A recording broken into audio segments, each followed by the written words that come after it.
Welcome to another episode of Startups for the Rest of Us. I am your host, Rob Walling, and in this episode, I fly solo to cover topics ranging from how outsiders don't understand how complicated many topics are. It's called the Dunning-Kruger Effect. We'll dive into that.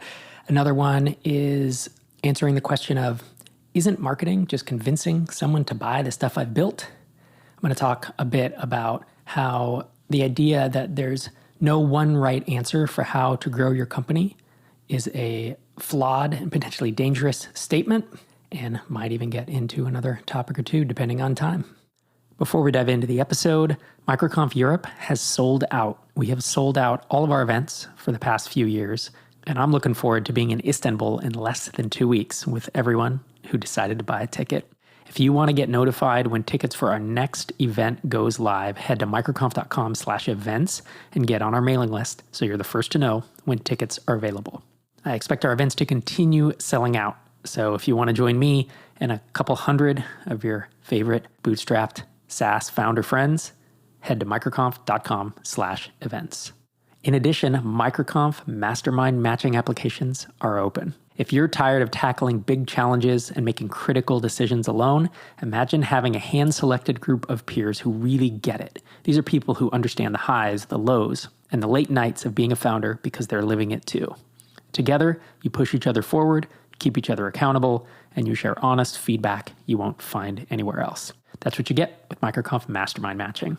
Our team has successfully hand-matched over 1,000 founders into groups by looking at your revenue, team size, strengths, and goals to make sure your peer group is the right fit.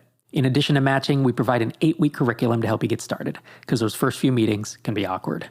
If you're ready to find your tribe, get unstuck, and make real progress in your business, apply now at microconfmasterminds.com.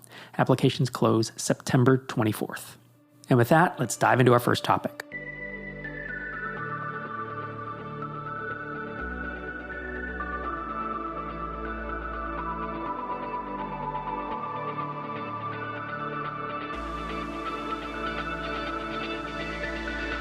My first topic for today is how from the outside, before you understand most topics, you think they're simpler than they really are.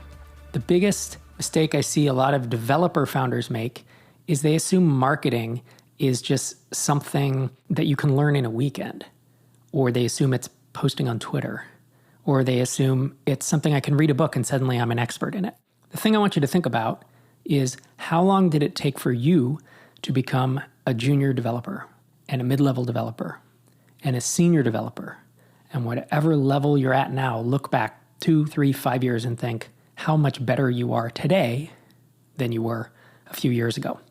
Marketing is not the same as development, but the progression is similar.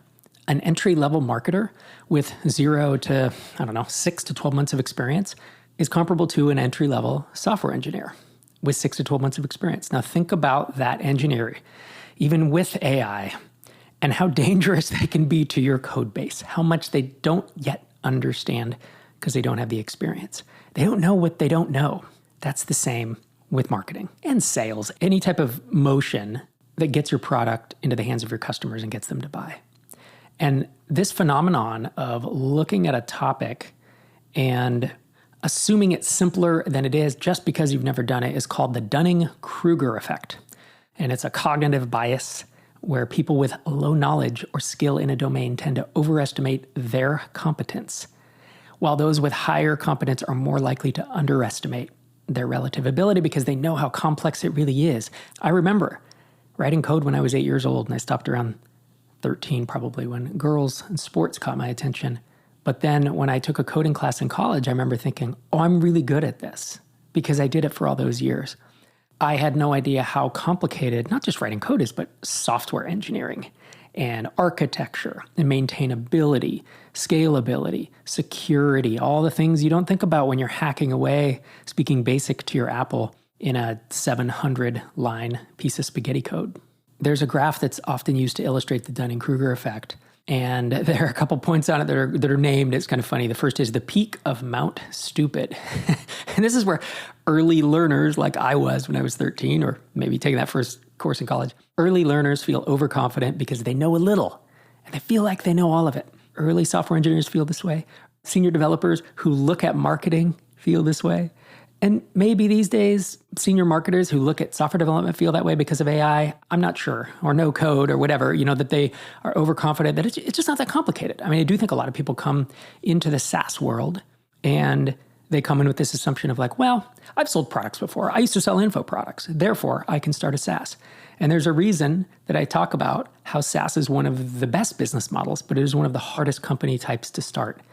Because just building a SaaS and maintaining and hosting it, making it secure, making it performant, making it mostly bug-free, building something that people want and are willing to pay for, all of that is 5 or 10 times harder than in any other sphere that I know of.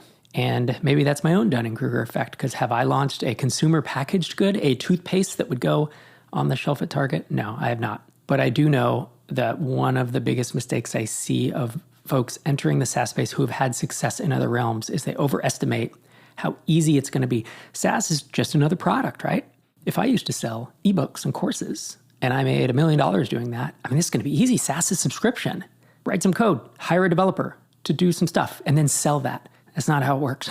You're gonna be at the peak of Mount Stupid, and then the second step is the valley of despair, where deeper learnings reveal the complexity leading to doubt, and finally the slope of enlightenment, slope that slowly goes up into the right, gradual increase in confidence as true competence builds. So the Dunning-Kruger effect is fairly well known, and it's been studied and is well documented.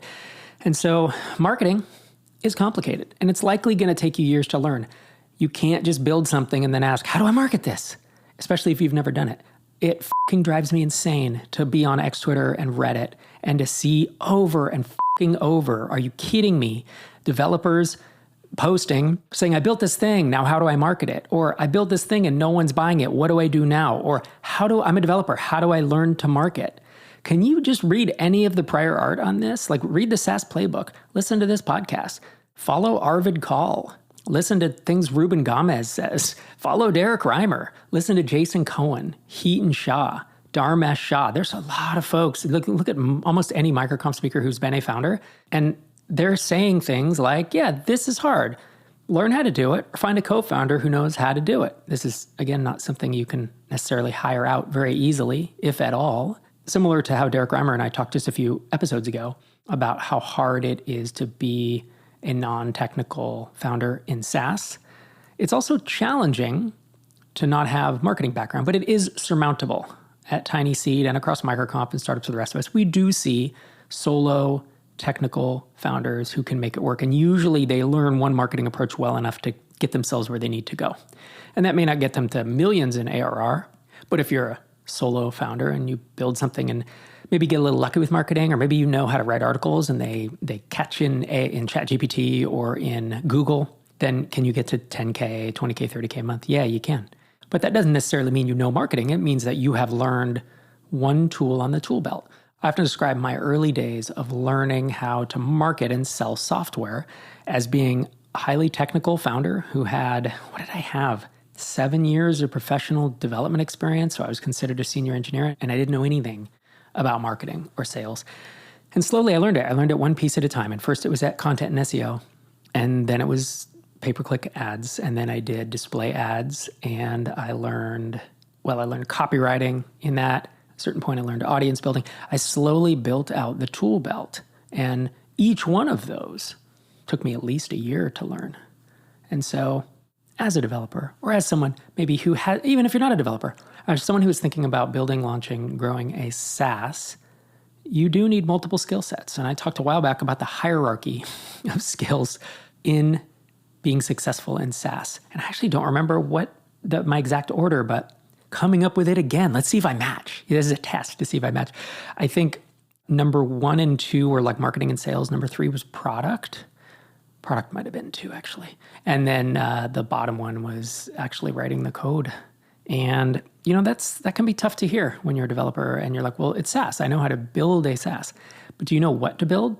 Do you know what to build to get people to use it and to pay for it and to stick around? Like that product is a skill set. Being a product manager, product owner is also a skill set. Now that's more adjacent to software development than marketing is.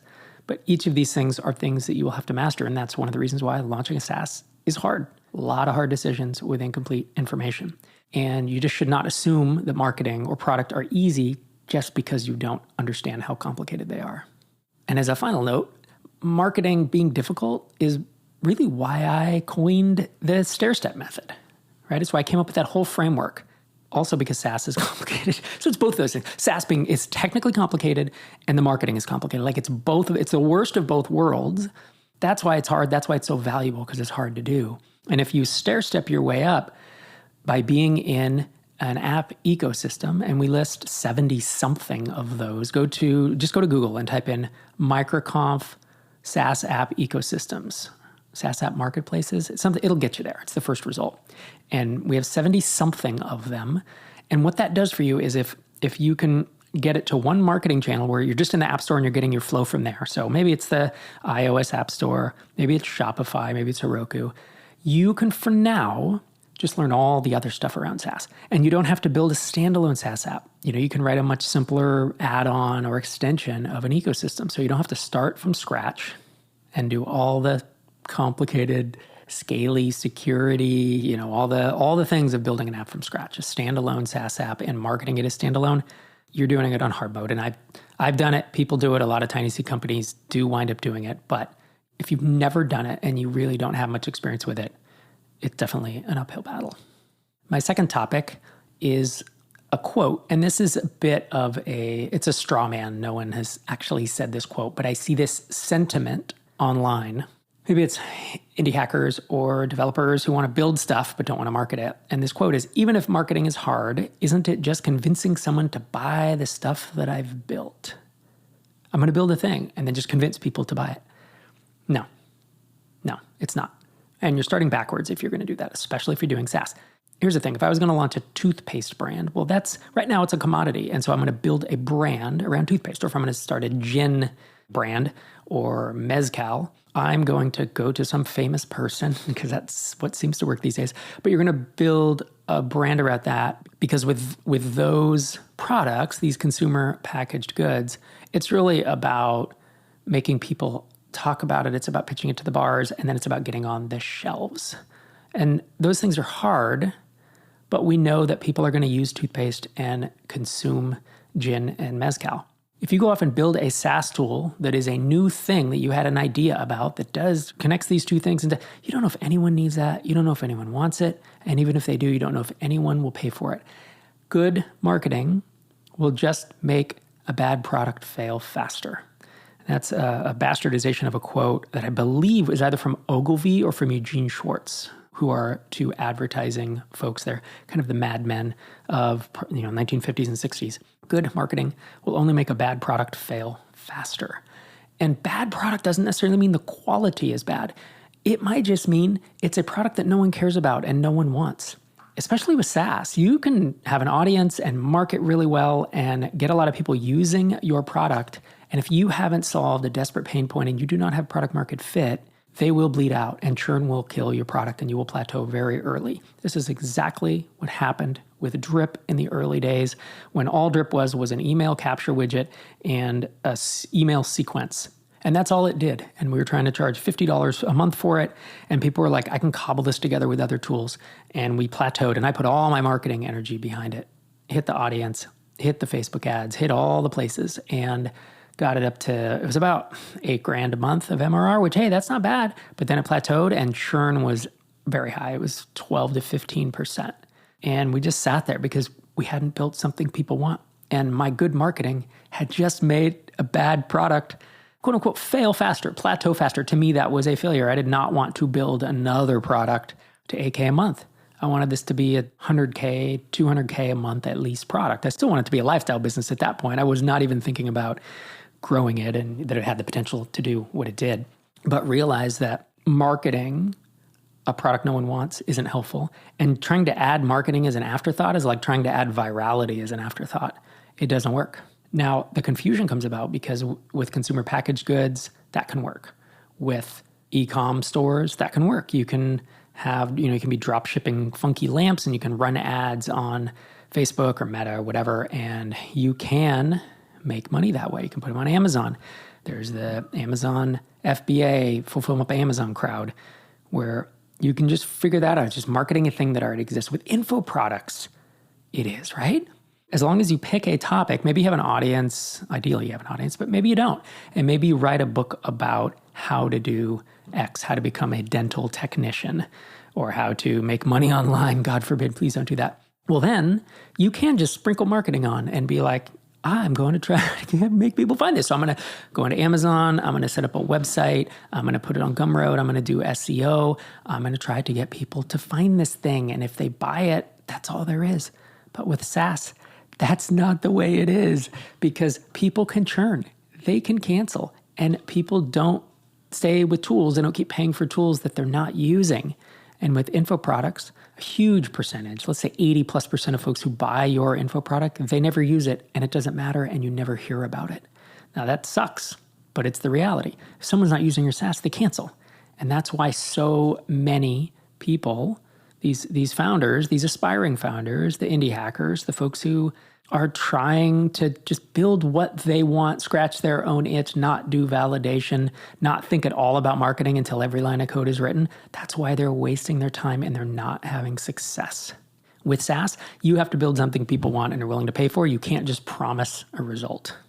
I've seen some info products courses that are 99% marketing and 1% product, and it just doesn't work with SaaS. So in conclusion, marketing in SaaS is not just convincing someone to buy the stuff that you've built. You have to start with the marketing. You have to start and think about which channels might work. Have you heard of the 2-20-200 idea validation framework, the 5 p.m. framework? There's a reason I've developed those. It's not to hear myself talk. It's not so that I sound smart. It's because those are the ways to maximize your chance of success. Now, does it mean that 100% of the time you use them, you will be successful? No, absolutely not. Does it mean that there are no other ways to do it and be successful? No, it doesn't. But I've baked into those two frameworks the best practices and the most likely success scenarios for the vast majority of founders. And if instead of wanting to look at, the SEO potential, the number of people who are searching for something, instead of trying to gauge some demand, instead of trying to see how you can enter an existing category and maybe tweak it and pick a position to where you are the leader, or figuring out where the demand is, how many people want this, actually doing some work that sounds boring, doesn't it? It sounds boring. It sounds grindy. And guess what? When you don't do that, you just build a bunch of stuff and you build 10 tools and you launch them to crickets. And then you wonder why you don't have success with it. And maybe you get lucky on one of them, and that can almost be worse for you, because then you feel like you're doing the right thing, or then you feel like you're good at this. But no, you're not, because you haven't learned anything, because you didn't follow any of these things through to fruition. You just kind of threw a bunch of dice against a wall, and one of them came up as a 6. Let's consider that success in this case. So we have 6-sided die. Throw 10 of them against a wall. All of them are 1 through 5s. One is a 6. And now you're like, oh, see how good I am? It's like, are you good or are you lucky? And when you're lucky, you just don't learn very much. So the next time you throw those 10 dice against the wall, which, let's be honest, how many months or years of your time is it to get 10 more at-bats? And if each time you're not progressing from the time before, that's a real travesty. And so I guess to state it even a different way, I know that validation is not foolproof, but validation, the idea behind validation is to do some research up front and to think about marketing before you build that product, rather than just cracking open an editor and starting to code and figuring, I'll figure all this out later. Because then there you are on X Twitter saying, hey, I'm not good at marketing. Can someone help me with that? And it's like, I couldn't step in. I'm pretty good at marketing. I'm not the best, but I'm decent. I couldn't step in and save a product that no one wants. It takes forethought to not waste your time.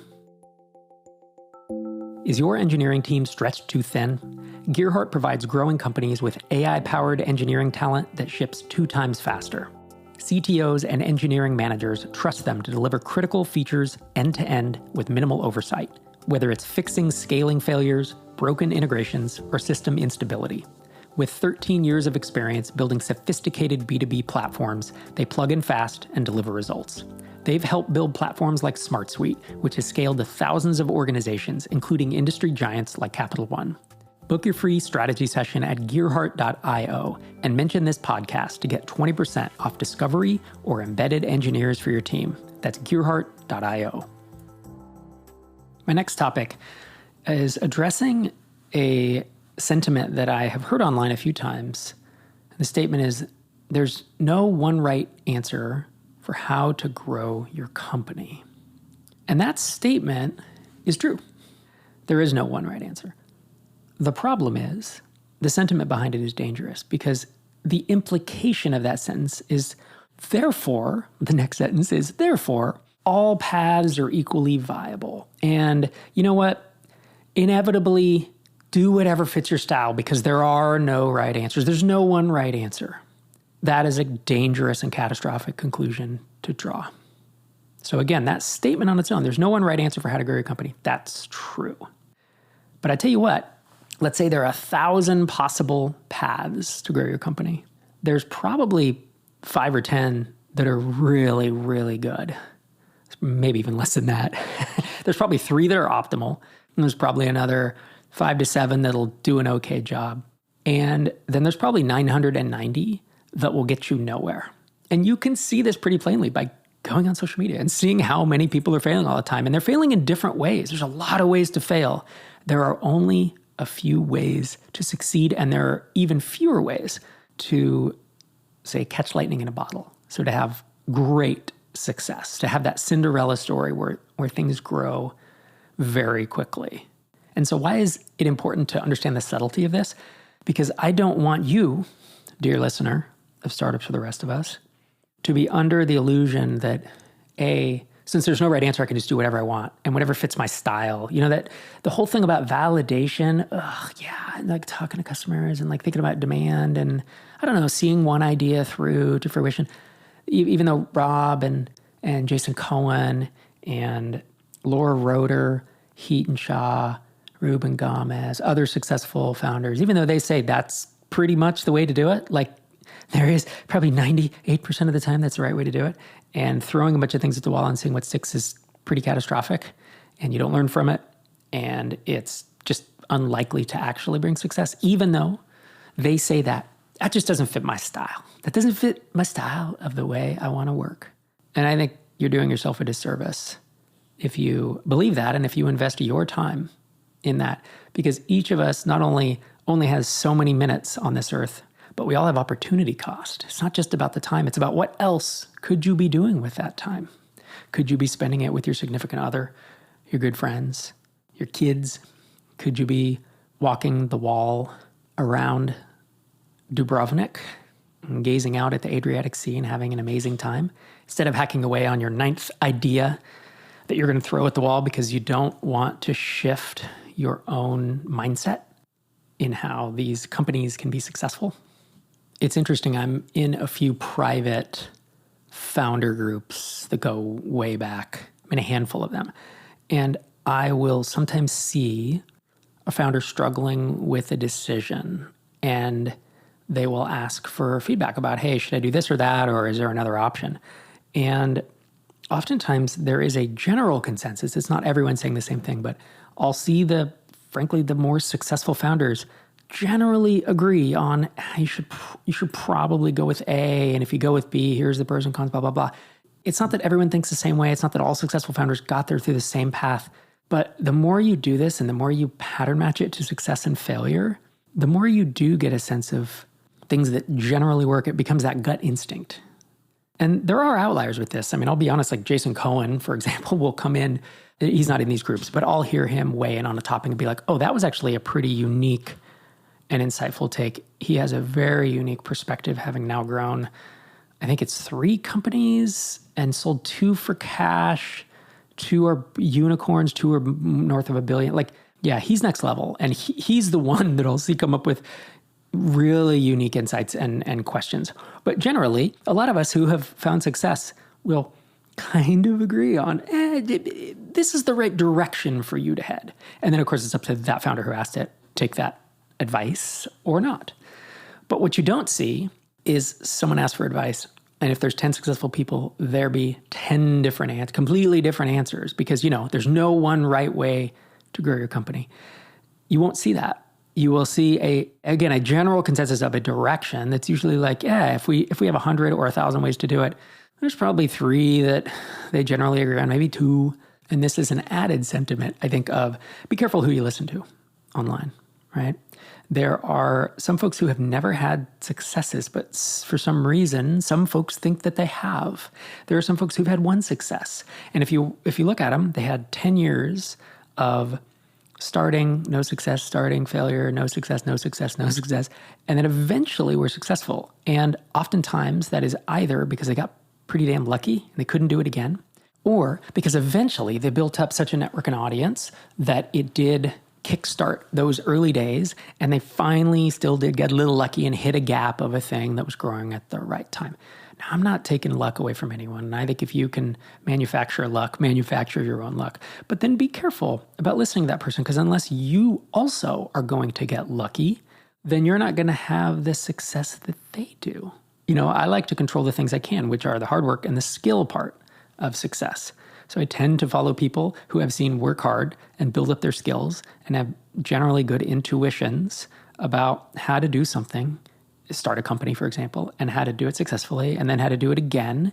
And then, maybe a third time as well. But you got to look at people's track record when you're listening to their advice. Just because they've been around a long time, or just because they have written a book, or just because they put a lot of things out on the internet, does not necessarily mean they know what they're talking about. And I see this sad part is we didn't used to have this a lot in SaaS. It was more in kind of the info product affiliate space where there's just a lot of sleazy stuff going on and people exaggerating, making up numbers, saying their net worth is more than it is, saying they've sold more than they have, making up fake scarcity. There's all kinds of stuff that used to happen that has crept into a lot into the indie hacker space, tiny bit into the SaaS space. But yes, there are 100% people that are over, I would say, inflating their accomplishments, or people who don't even address it. They don't overinflate, but for some reason, folks are listening to them. And that's where I want to advise you once again to be pretty careful, be really careful who listen to it. Just because someone has 50,000 YouTube subscribers or 100,000 or 150,000 followers on X Twitter, it does not mean that they know what they're talking about, especially if you want to do something specific, like, hey, I want to build a SaaS company, bootstrap it or mostly bootstrap it to, $1 to $5 million, and I want to sell it for between $10 and $50 million. There are a lot of folks online who will say things that will not help you in that goal. It will seem like maybe they're adjacent and they're kind of a indie hacker founder person who, this kind of makes sense. And that sounds easy. Problem is they're feeding you ice cream. You probably need spinach. And I get that doing 2,200 and doing validation and grinding away on SEO and marketing and learning to do that is spinach and lifting weights, right? That's what it is. It's the hard things. It's not the ice cream. I would be so much more popular if I just told people you should do B2C two-sided marketplaces. My following would be 10 times the amount, especially if I got outraged when people question that. Or if I just said, it's just all luck.